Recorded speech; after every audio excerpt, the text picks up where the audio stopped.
जब भगवान श्री राम ने लंका विजय के बाद अयोध्या लौटकर सीता माता को राजमहल में सम्मान के साथ स्थान दिया, तो कुछ समय बाद प्रजा में सीता जी के चरित्र पर प्रश्न उठने लगे। राजधर्म का पालन करते हुए राम ने प्रजा की बात को महत्व देते हुए सीता जी को वनवास देने का निर्णय लिया।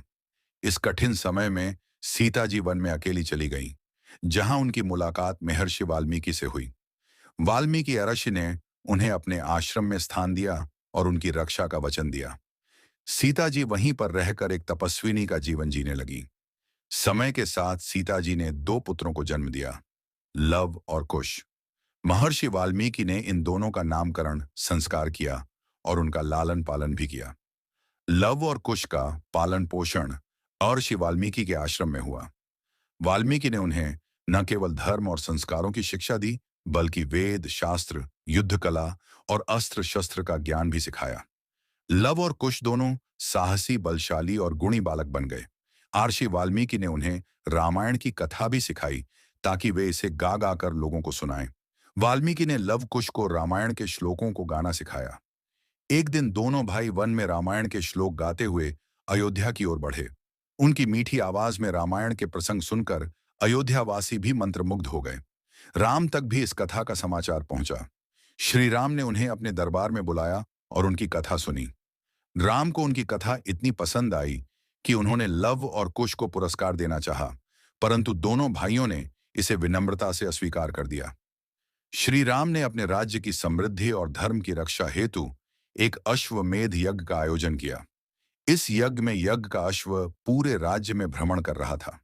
जब यह अश्व वाल्मीकि के आश्रम के पास पहुंचा, तो लव और कुश ने इसे रोक लिया।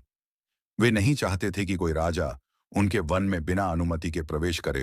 राम के कई सेनापति और भाइयों ने इस अश्व को छुड़ाने की कोशिश की, परंतु लवकुश ने उन्हें पराजित कर दिया।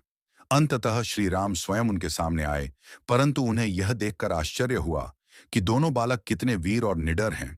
जब राम ने इन दोनों बालकों के साहस और कौशल को देखा, तो उन्हें अपनी संतान पर संदेह हुआ और उन्होंने वाल्मीकि से सत्य जानने की इच्छा प्रकट की। वाल्मीकि ने उन्हें बताया कि लव और कुश उनके ही पुत्र हैं। ये सत्य जानकर राम को प्रसन्नता हुई और उन्होंने सीता को वापस अयोध्या लाने का निर्णय किया।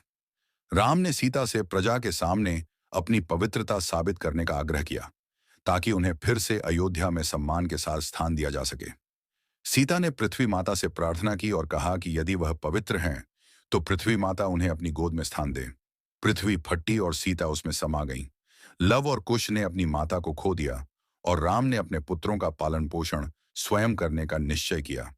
समय के साथ लव और कुश दोनों वीर और धर्मात्मा राजा बने। राम ने उन्हें योग्य समझकर राज्य सौंपने का निर्णय किया।